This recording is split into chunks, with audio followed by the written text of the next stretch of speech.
Meus irmãos, nós meditaremos hoje nos versículos 11 e 12 de Eclesiastes, do capítulo 9. Então, Eclesiastes, capítulo 9, versículos 11 e 12. Apenas 2 versículos para a nossa meditação. É importante a gente perceber que esse texto faz parte de uma seção aqui do texto, né, do livro, desde aí do início do capítulo 9. Se você observar o capítulo 9, no seu início, ele fala da morte como sendo inevitável para o ser humano. E agora, nesses versículos 11 e 12, ele fala da vida como sendo imprevisível. Então, o que o autor parece fazer aqui nesse texto é encapsular essas duas ideias, a morte inevitável e a vida imprevisível.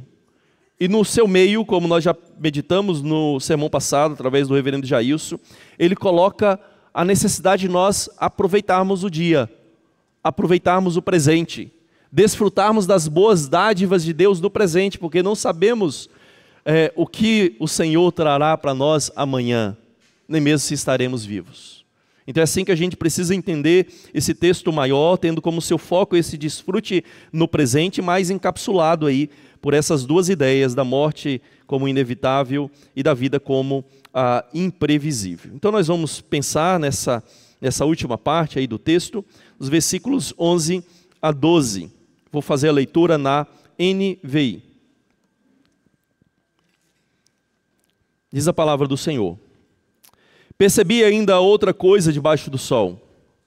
Os velozes nem sempre vencem a corrida, e os fortes nem sempre triunfam na guerra. Os sábios nem sempre têm comida, e os prudentes nem sempre são ricos. Os instruídos nem sempre têm prestígio, pois o tempo e o acaso afetam a todos. Além do mais, ninguém sabe quando virá a sua hora. Assim como os peixes são apanhados numa rede fatal e os pássaros pegos numa armadilha, também os homens são enredados pelos tempos de desgraça que caem inesperadamente sobre eles. Queridos irmãos, um arquiteto casado com filhos enfrenta a sua dura jornada da vida, o seu duro trabalho, muitas vezes frustrado por não ter tempo suficiente para tudo o que pretende fazer. Ele passa a maior parte do seu tempo trabalhando. Um dia ele encontra um inventor meio excêntrico, e esse inventor excêntrico dá para ele um controle mágico, dá para ele um controle universal, um controle com a capacidade dele controlar o tempo. E com esse controle mágico, ele pode avançar, ele pode pausar, ele pode pular alguns momentos e acelerar alguns momentos da vida que ele não gosta, alguns momentos que não são, obviamente, agradáveis para ele. E no início, ele usa esse aparelho para acelerar qualquer momento tedioso. Mas no fim ele se dá conta de que está acelerando o tempo demais e deixando de aproveitar e desfrutar momentos agradáveis e preciosos, por exemplo, com a sua família. As refeições, o crescimento dos filhos, conversas com os pais, e no final ele chega à velhice e ele descobre que não aproveitou os momentos que de fato tinha o melhor para ele nessa vida aqui debaixo do sol. Isso é o que retrata o filme Clique, de 2006, ali, encenado por Adam Sandler. E esse filme, irmãos, mostra como que de fato nós desejamos ter o controle remoto do tempo na nossa mão. Como que nós queremos muitas vezes acelerar, evitar ou manipular o tempo. Só que nós sabemos que, diferente do filme, né, na vida real não funciona assim. Nós não temos esse controle. E mesmo no filme mostra que essa pretensão de ter o controle, ela termina em uma grande frustração, em uma grande desilusão, decepção na sua vida. E sabe quando é que a gente faz normalmente isso? Como aquele personagem, tentamos às vezes acelerar o tempo com a nossa ansiedade. A nossa ansiedade, a nossa preocupação é uma forma de tentarmos antecipar coisas do futuro, de acelerar o presente, de passar rápido por um momento difícil que a gente está passando, de pular os incidentes desagradáveis da nossa vida. Quem sabe pular uma enfermidade, pular um tempo sem emprego, pular um tempo de depressão. Nós tentamos, de alguma maneira, acelerar a nossa vida e pular o tempo. E no contexto bíblico, irmãos, Salomão, ele está confrontando a sua audiência, aqueles que primeiramente leram esse texto, e também nós, quando ele confronta e ele desmantela a crença comum, que tem a ver com a ideia de que o esforço, a inteligência e a virtude nesse mundo garantem de fato sucesso nas nossas vidas.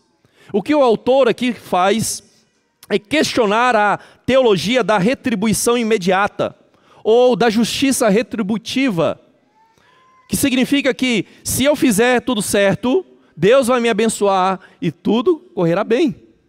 Se eu for a pessoa certa, se eu me dedicar aos estudos, se eu me dedicar ao trabalho, se eu for para a academia pelo menos 3 vezes durante a semana, se eu der 5.000 ou 10.000 passos, tudo vai bem na minha vida, da saúde às finanças, à vida familiar. Veja que nós podemos às vezes não afirmar que cremos nessa teologia da retribuição imediata, mas na prática a gente acredita nisso. Na prática nós achamos que se fizermos as coisas sob controle, da forma certa, nós teremos bons resultados, e isso é garantido como uma matemática divina, uma matemática teológica. Só que o fato é que as coisas não são assim. Então o Eclesiastes mostra para a gente que, apesar do valor da sabedoria e da nossa dedicação pessoal e esforço pessoal, a vida debaixo do sol ela é imprevisível para nós. Ela está, em outras palavras, o autor não afirma isso aqui nesse texto de maneira explícita, mas está subentendido no seu contexto, e principalmente no contexto maior do livro, é que, embora a vida seja imprevisível para nós debaixo do sol, ela está sim, de maneira bem prevista, né, e sob o controle da soberania divina. O fato é, queridos, que na nossa cultura atual nós vivemos essa tirania, assim podemos chamar, tirania da meritocracia. Nós somos obcecados por performance. Basta você acessar o YouTube, outra mídia social do gênero, e você vai ver ali como muitos coaches, muitos palestrantes motivacionais são obcecados por performance, por produtividade, por planejamento estratégico. E óbvio que isso é necessário na nossa vida. Só que percebe que há uma obsessão, e há muitas vezes embutido com isso a afirmativa de que você pode obter um grande sucesso na sua vida através dessas coisas. E no fim a cultura então promete que quem se esforça conquista e tem sucesso. Veja que não é nada novo debaixo do sol, não é? Porque o autor de Eclesiastes já falou isso há milênios atrás. Isso já acontecia no seu tempo. Agora nós temos uma outra roupagem para tudo isso. Só que Eclesiastes ele dá um banho de água fria e nos acorda dessa ilusão. E confronta então, podemos dizer, o evangelho da prosperidade. Confronta essas visões meritocráticas do mundo. Confronta a nossa idolatria de controlar a vida, de ter o controle do sucesso. E no lugar disso, Eclesiastes mostra como que a nossa vida é vulnerável. E ela só faz sentido, de fato, debaixo da perspectiva da eternidade. A nossa vida só encontra sentido debaixo de uma perspectiva eterna, que está além do sol, que não é debaixo do sol. É por isso, queridos, que nós vamos pensar sobre o seguinte.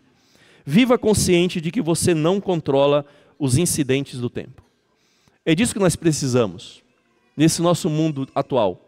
É vivermos de maneira consciente de que nós não controlamos os incidentes do tempo, os incidentes da nossa vida. No versículo 11, nós podemos observar como que o sucesso humano ele pode ser frustrado pelo tempo. O sucesso humano ele pode ser frustrado pelo tempo, pelos eventos do tempo. Ele vai dizer assim, percebi ainda outra coisa debaixo do sol. Os velozes nem sempre vencem a corrida. Os fortes nem sempre triunfam na guerra. Os sábios nem sempre têm comida. Os prudentes nem sempre são ricos. Os instruídos nem sempre têm prestígio. Pois o tempo e o acaso afetam a todos. A todos. Tempo e acaso. Por que existem tantas exceções às nossas expectativas humanas, queridos? Por que as nossas expectativas e o nosso senso de justiça, muitas vezes, eles não são satisfeitos? Por quê? Nós sempre esperamos que o veloz vença a corrida dos 100 metros, não é? Nós sempre esperamos que o mais forte vença na luta de boxe. Nós sempre esperamos que os professores mais inteligentes, sábios e dedicados tenham um bom salário. Quem é professor aqui? Empreendedores inteligentes, nós esperamos que eles sejam ricos e bem-sucedidos e que a sua empresa prospere e vá bem. Que pessoas habilidosas e responsáveis sejam de fato reconhecidas e apreciadas onde elas estão. Só que por que existem tantas exceções a essas nossas expectativas? Veja que o autor de Eclesiastes ele vai dizer aí, vai atribuir isso ao tempo e ao incidente, ou acaso, como está aí na tradução da NVI. Veja que aqui é uma unidade de sentido, né? Tanto é que ele vai dizer que afeta todos, né? O tempo, né, e o incidente afeta todos, então ele usa o verbo ali no singular para mostrar que é uma unidade de sentido. Então ele não está falando de duas coisas separadas, mas de uma ideia só aqui. E isso aqui descreve essa dimensão incontrolável e imprevisível da nossa existência. E a palavra hebraica traduzida, por exemplo, na NVI como acaso, na verdade, não é acaso, como a gente entende hoje no presente. A palavra significa um evento, um incidente, um acontecimento. E geralmente ela tem a nuance de algo inesperável, de algo hostil ou calamitoso. Salomão, lá em 1 Reis, capítulo 5, ele vai descrever como que Deus deu paz a ele, e não houve nenhum incidente ou nenhum evento trágico no seu reino, nenhuma situação ruim no seu reino. É a mesma palavra que é usada aqui. É o único outro lugar que eu encontrei em que essa palavra ocorre no Antigo Testamento novamente. Então a palavra em si, ela significa esse evento, esse incidente incontrolável, inesperado e geralmente calamitoso da nossa vida. É uma intervenção abrupta e inesperada na ordem que nós esperamos para a nossa vida. É aquilo, a gente olha para o caminho e a gente sabe quais são as etapas desse caminho. Nós esperamos chegar na próxima etapa, só que de repente algo acontece e nós não chegamos lá. Nós não vamos até aquele destino. Então, tempo e incidente aqui no texto pintam essa ideia de acontecimentos que nos surpreendem e quebram essa nossa expectativa de causa e efeito. De que eu sou o mais veloz, então eu chegarei primeiro? Nem sempre. Eu sou mais forte, então eu vou vencer? Nem sempre. Por quê? Porque tempo e incidentes vêm a todos nós. Vêm a todos nós. E vejam, irmãos, que, como já disse, isso é uma nova nota do autor aqui em Eclesiastes contra essa justiça da retribuição. Essa ideia de que se nós fizermos as coisas da maneira correta, tudo vai acabar bem. Aqui e agora. Né? Nós teremos um bom resultado se fizermos as coisas certas. Ou se formos as pessoas certas. E o autor está mostrando que tempo e incidentes vêm sobre todos nós. E nós não temos controle sobre isso. Agora observe que se nós não controlamos o quando, né, e o imprevisto na nossa vida, como que isso nos encontra? Como que isso acontece no nosso dia a dia? Aí tem o versículo 12. o tempo mau pode surpreender em qualquer instante. O tempo mau pode nos surpreender a qualquer instante. Veja o verso 12, leia aí. Além do mais, ninguém sabe quando virá a sua hora. Ninguém sabe quando virá a sua hora. Assim como os peixes são apanhados numa rede fatal, e os pássaros são pegos numa armadilha, também os homens são enredados pelos tempos de desgraça que caem inesperadamente sobre eles. Você percebe que há uma mudança aqui das atividades humanas, do versículo 11, agora para analogias ou ilustrações naturais, no versículo 12. Parece ser uma forma de ampliar a mensagem e mostrar que esse princípio que se aplica à nossa vida humana em particular, também se aplica a toda a criação. A queda afetou a toda a criação. E situações, eventos inesperados, catastróficos, ou de desgraça, como diz aqui a NVI, ele vem sobre todos nós. E essas duas ilustrações aqui, peixes na rede e pássaros numa armadilha, irmãos, mostram como muitas vezes essas coisas, elas vêm de maneira silenciosa. Não tem aviso. É a doença que chega sem um aviso prévio, sem sinais prévios de que ela estava chegando. São invisíveis até o estalo da armadilha. Esse é o quadro que o autor pinta aqui.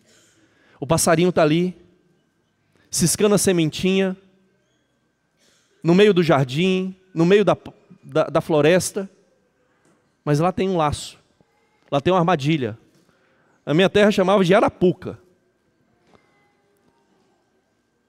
Aí ele vai ciscando, e de repente ele é pego. Estava tudo muito bem, estava comendo, né? Se saciando, e de repente ele é pego numa armadilha.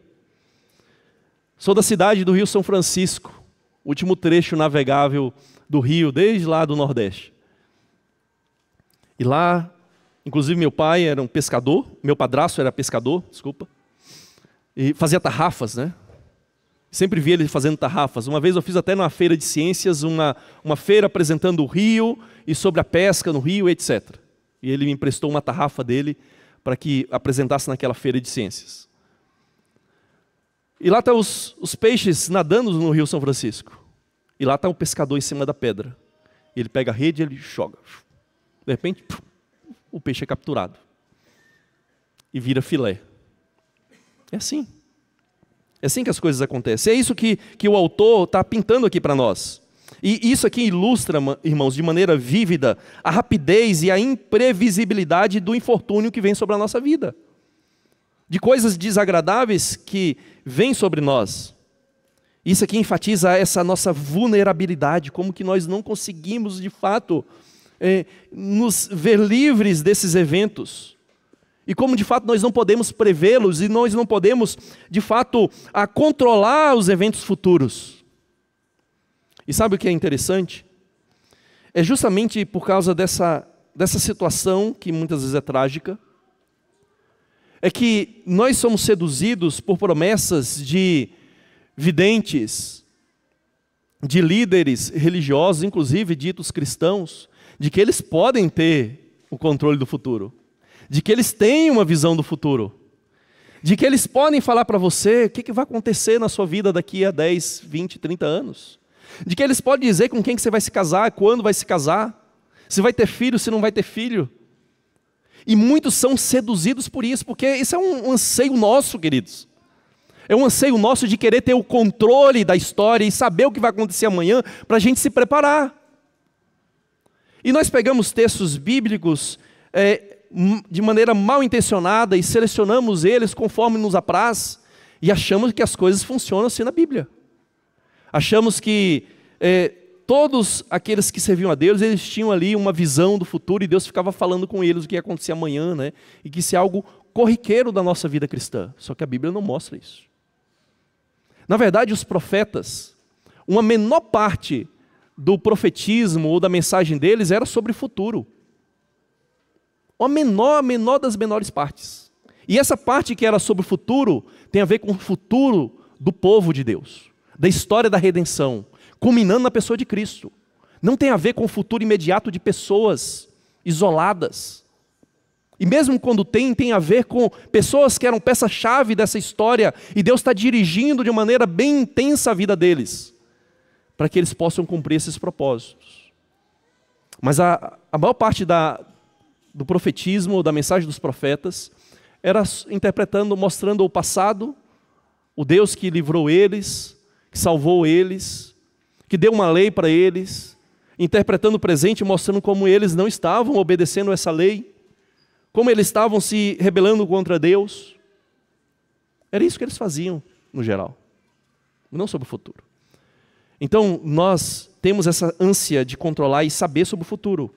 É por isso que muitos são pegos por religiões assim, por grupos assim, que afirmam, né, enganosamente poderem saber e dizer para você o seu futuro. Isso aqui, irmãos, isso aqui que a gente vê no versículo 12, me faz lembrar da parábola de Jesus, do rico insensato. Jesus conta aquela parábola e fala de um rico que ajunta ali a sua riqueza. Ele planeja expandir os seus celeiros. Ele planeja agora desfrutar da sua vida no futuro, né? Ele está planejando tudo para o futuro, porque ele acha que ele tem o controle da sua vida nas suas mãos e do futuro nas suas mãos. Mas então Jesus diz ali que Deus, da noite para o dia, chega para ele e diz: essa noite a sua vida será exigida de você. Ou seja, de que serviu aquele planejamento? De que serviu essa pretensão de planejar a sua vida no futuro e não desfrutar do presente? E principalmente não conhecer a Deus nesse presente. De que adiantou? Nada, nada. Pensa comigo, queridos. Davi não era o mais forte. Golias era o gigante, não é? Era o mais forte ali. Davi não conseguia nem mesmo vestir uma armadura de um guerreiro, que era pesada demais para ele.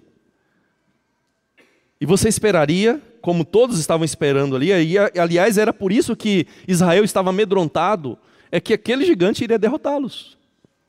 Mas Davi, o pequenininho, franzino, foi lá e, confiando no Senhor, ele derrotou aquele gigante. E Davi ali representa quem? Representa Cristo. Nós somos o Israel com medo, amedrontado dos gigantes, daquilo que é mais forte do que nós, de governos. Mas ali está Davi, representando a Cristo, um tipo de Cristo. Ele vai lá, confiando no Senhor, e ele derrota aquele gigante. Ou seja, não é dos mais fortes a vitória. Não é dos mais fortes. Em 1996, o Palmeiras era chamado pela mídia de a máquina verde. A máquina. Foi o ataque ali que fez mais de 100 gols, 102 gols no Campeonato Paulista. Era um time imbatível. Ganhou do São Paulo, acho que de 5-0. De alguns times de 8-0. E sim, era um ataque avassalador. Aí chegou a final da Copa do Brasil, contra o Cruzeiro. E alguns já sabem o que aconteceu, né? O time, a máquina verde, caiu diante do Cruzeiro. Não venceu. A gente espera que o melhor time vença, mas nem sempre é assim. A gente espera, queridos, que um aluno brilhante que estuda por anos para um concurso tão esperado da sua vida, um concurso que vai dar um bem-estar para a sua vida tremendo, que vai torná-lo uma pessoa de sucesso. A gente espera que essa pessoa seja bem-sucedida. Só que no dia da prova, um problema de saúde atrapalha o seu desempenho. Qual que seria a sua reação diante disso? Desespero? A minha vida acabou. Minha única chance na vida. Minha única chance de ser alguém. Ou você faz uma comparação invejosa. Outros menos preparados passaram. Isso é injusto. Isso não é certo. Não é correto. Qual que é a motivação por trás do nosso coração quando a gente reage assim às coisas imprevistas da nossa vida? A motivação é que nós temos primeiramente a pretensão de controlar. E quando a realidade bate a porta e diz: você não controla nada, aí nós entramos em desespero. Aí o nosso Deusinho lá no ventre, né, como diz Paulo, né, o nosso Deus é o ventre. ele esperneia para todos os lados. Mas as coisas tinham que acontecer do meu jeito, e não aconteceram. É a nossa idolatria, o nosso orgulho ferido, achar que nós devemos ser reconhecidos e recompensados pelo nosso bom desempenho, pela nossa dedicação. Pensa na saúde. Um jovem é bastante dedicado com a sua saúde, com a alimentação correta, exercícios, o descanso num devido tempo, dorme 8 horas por dia, toma as vitaminas, faz de tudo, tudo que é certo. Come só alimentos saudáveis, frescos, boa carne, bons vegetais, evita excessos. Só que um dia ele começa a sentir uma dor de cabeça muito forte. Ele faz vários exames. E ali no exame vem o diagnóstico de um tumor cerebral gravíssimo. E menos de um ano depois ele está morto. Percebe? Ele estava fazendo tudo certo. Estava se alimentando, mas ele não tem controle sobre cada variável da sua vida, da sua saúde. E ele foi pego por esses incidentes da vida. No trabalho, um jovem profissional pode ser muito competente, dedicado. Ele chega cedo, ele entrega relatórios impecáveis, ele bate mais e mais metas na sua empresa. Todos admiram ele. Todos começam já a projetar o seu futuro ali naquela grande empresa. Mas de repente, a empresa anuncia vários cortes, várias demissões. Ele não é demitido, mas agora o seu futuro é ameaçado. O seu plano de carreira, de crescimento, aquela vaga que ele tanto esperava, agora é congelada. E para piorar a situação, um colega que é menos experiente ou menos competente do que ele é alocado numa posição de destaque na empresa, porque foi indicado por amigos da própria diretoria. Qual que seria a sua reação diante disso? Ressentimento? Não adianta me esforçar, me dedicar tanto, né? Porque tudo no final das contas é só politicagem. Ou inveja. Ele não merece, eu merecia, eu deveria ser promovido. Percebe, queridos, como que tudo isso mostra como as coisas vêm sobre nós e não temos o controle de nada, de nada, de nada. E Eclesiastes, então, revela muito dessa nossa frustração. Porque nós pensamos, se nós fizemos tudo certo, por que não deu certo? E o texto aqui, entenda bem, o texto aqui não está querendo diminuir o seu esforço. Não está querendo diminuir o seu zelo, a sua dedicação, o seu planejamento. Não é essa a ideia. O que o texto está fazendo é derrubar a sua ilusão do controle. E saber que você pode fazer tudo isso, mas não está nas suas mãos no final das contas. Não está no seu poder. E sabe que Tiago, ele fala a mesma coisa, com outras palavras lá na sua carta, no capítulo 4. Ele vai dizer assim: ouçam agora vocês que dizem, hoje ou amanhã iremos para esta ou aquela cidade. Passaremos ali um ano, faremos negócios, ganharemos dinheiro. Vocês nem sabem o que lhes acontecerá amanhã. Que é a sua vida? Vocês são como a neblina que perece por um pouco de tempo e depois se dissipa. Ao invés disso, deveriam dizer, se o Senhor quiser, viveremos e faremos isso ou aquilo. Perceba que Tiago lidava ali também no século I com essas mesmas pessoas, esse mesmo pensamento, de pessoas que acham que podem planejar a vida e que tudo vai acontecer conforme o planejado. E Tiago diz, não, isso é uma vã pretensão. Uma vã pretensão, você não sabe o que será o dia de amanhã. Você não sabe o que o amanhã te reserva. Você é como uma neblina que passa quando o sol vem. Mas em vez disso, você deveria fazer o quê? Se o Senhor quiser, viveremos e faremos isto ou aquilo. Veja que às vezes a gente já usa no automático isso, não é? Amanhã nós vamos ter um churrasco, se Deus quiser, viu? Mas você pensou realmente? Você está falando sério isso? Você acredita que pode não chegar lá amanhã? Ou você está só falando no automático? Às vezes é necessário a gente pausar um pouquinho e lembrar, se Deus quiser, se Deus me levar até lá, se Deus permitir que eu vá até lá. É assim que deveria ser a nossa vida. É assim que Eclesiastes quer que nós pensemos sobre essas vicissitudes da nossa vida.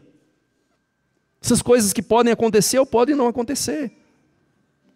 Então, o que nós podemos concluir de tudo isso, irmãos, é que a Bíblia revela a nossa fragilidade e as nossas vãs pretensões do controle. Eu vou repetir, controle, controle, controle. A gente sempre acha que tem um controle.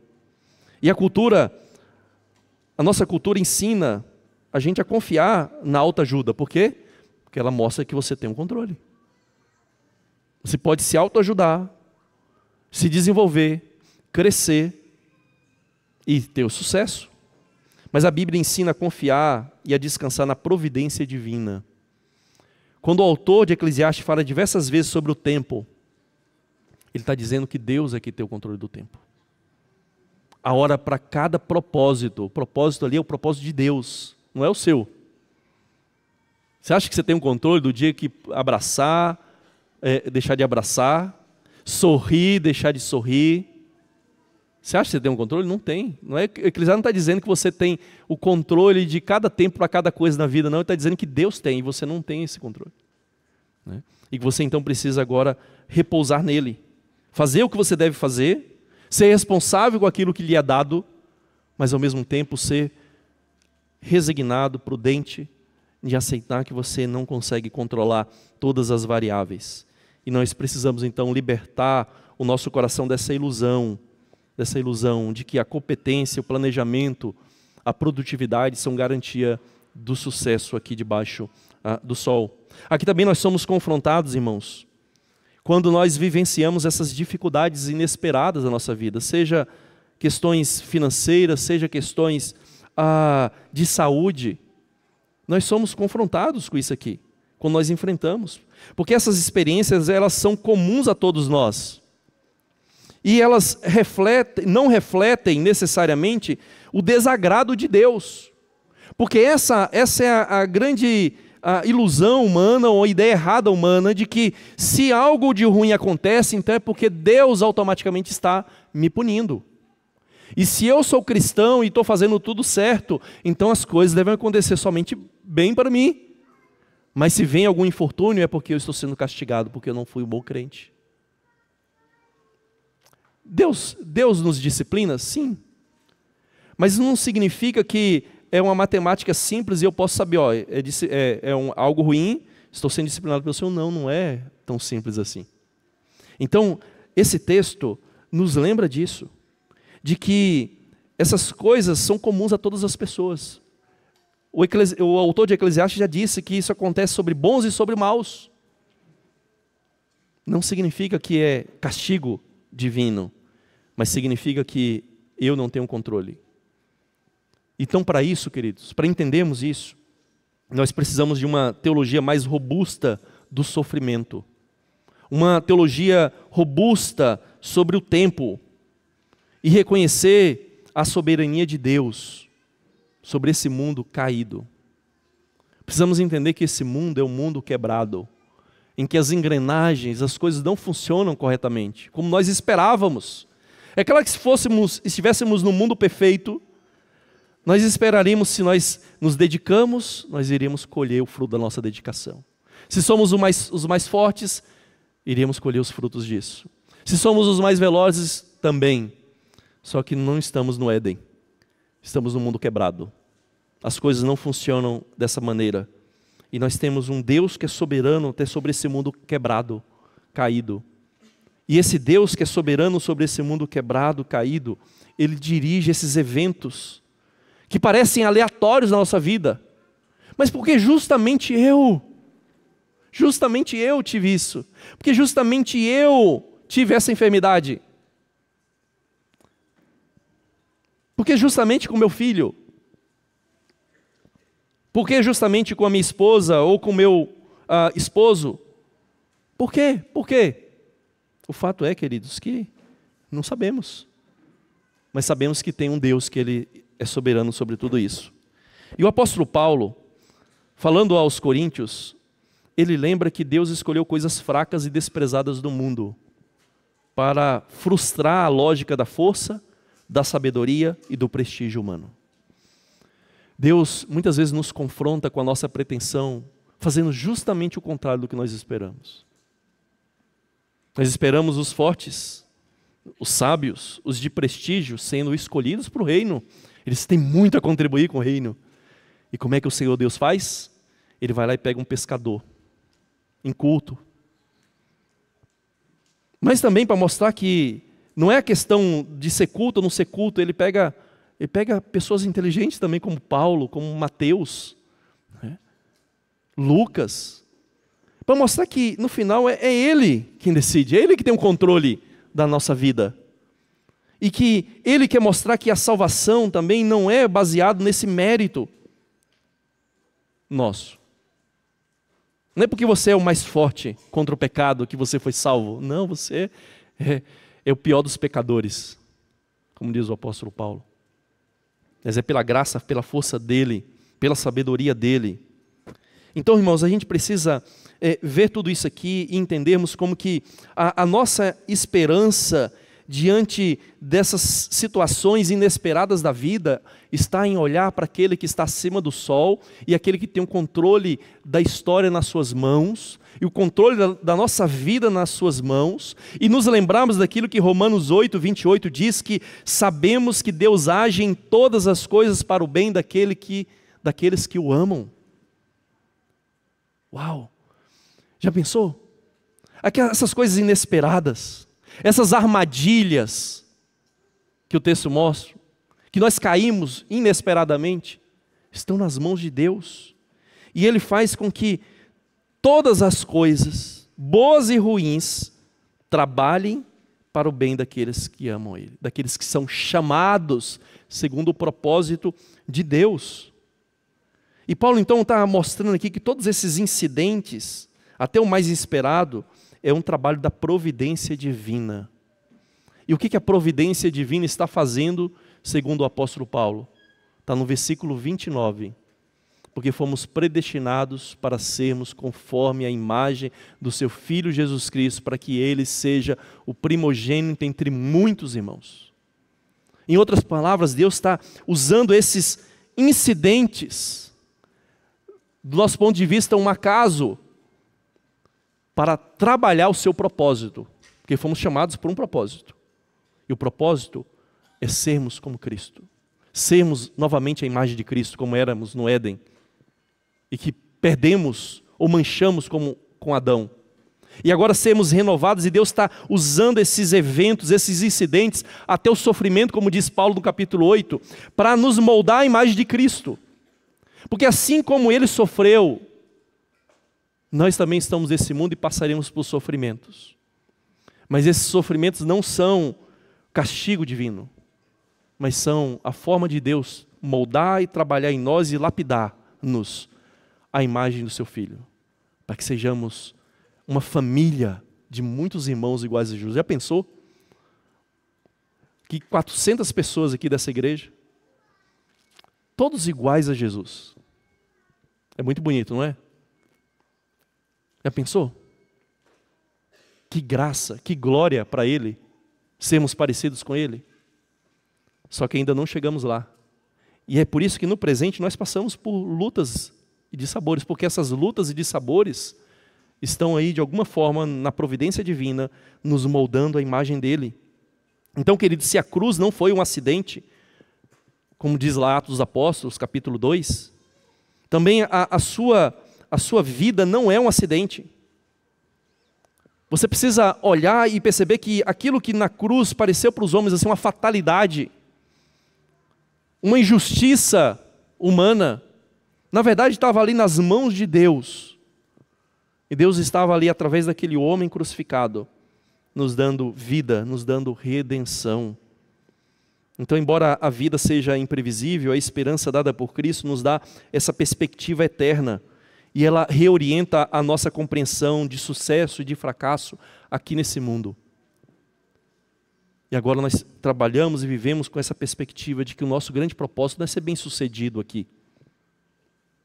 E se isso vier, aproveite, diz Salomão.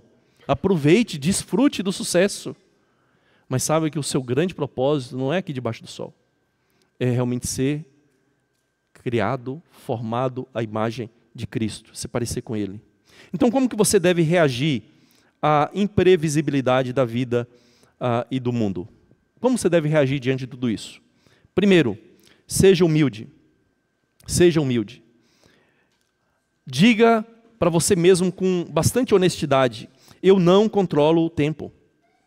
Confesse, né, o seu ídolo de mérito absoluto. De que se você merece, você vai colher, né, o sucesso através desse merecimento. Agradeça pelos resultados, mas não adore esses resultados. Não idolatre os seus resultados. Não idolatre os seus sucessos, como se viessem de você. Reconheça os limites desse controle da sabedoria humana. E reconhecer isso deve levar crentes a uma postura de humildade diante de Deus e também diante uns dos outros. Segundo lugar, seja diligente e desapegado. Como que você pode fazer isso? Trabalhe com força. Trabalhe de maneira dedicada. Planeje sério. Antevenha as possíveis coisas que podem acontecer. Faça planos. Só que, embora você faz tudo isso, você deve saber que você não tem o controle dessas coisas. E deve entender que, embora a passagem aqui mostre que esses resultados não sejam garantidos, ele também não está negando o valor, o valor do esforço e da preparação para a sua vida. Ele não está fazendo isso, mas ele está colocando um freio, está colocando um limite em nossa arrogância, de achar que se trabalharmos dedicadamente, se planejarmos sério, fazermos planos, nós conseguiremos aquilo que nós estamos querendo. Não necessariamente, vai dizer o autor. Então nós precisamos refletir aqui, queridos, como que nós tratamos esse planejamento e essas metas à luz das incertezas da vida e sermos realistas. Então não é jogar fora a dedicação, o zelo, a preparação, o planejamento com o futuro, não é deixar de ter um seguro de vida para a família, não é nada disso. Mas é ser realista, é entender que eu posso fazer tudo isso, mas se o Senhor não quiser, se aquilo que Ele me trouxer na minha história for diferente, isso aí não vai ajudar. Não é isso que vai impedir o Senhor de fazer aquilo que Ele quer. Então, você tem que, ao mesmo tempo, fazer uma coisa, mas ao mesmo tempo ter esse freio, esse bom senso de entender que está tudo nas mãos de Deus. Terceiro, confie na providência de Deus. Então, diante das incertezas da vida, nós, como cristãos, somos obrigados a confiar no plano de Deus que abrange toda a história, abrange toda a nossa vida, e que esse Deus é bondoso, mesmo quando as circunstâncias da nossa vida parecem aleatórias e injustas. O nosso ponto de vista é aleatório e casual, mas nas mãos de Deus não. Estava tudo planejado, determinado, antes que houvesse mundo. Em quarto e último lugar, olhe para a cruz de Cristo, porque ali nós vemos claramente aquilo que parecia um dia mau, um dia trágico, trazido inesperadamente pelo tempo. Só que no fim das contas a gente percebe que aquilo estava no controle do Deus soberano para reverter a maior tragédia da humanidade, que é a queda, que é o pecado e o afastamento do Senhor Deus. Portanto, queridos, que possamos de fato olhar para a cruz e possamos descansar em Cristo o nosso Redentor. E eu convido você nesse momento a ficar de pé. Nós vamos... desculpem. Hoje é dia de ceia. Desculpem, irmãos. Me empolguei. Vamos voltar aqui, né? Meus irmãos, na ceia do Senhor nós somos lembrados desse Deus que dirige a história.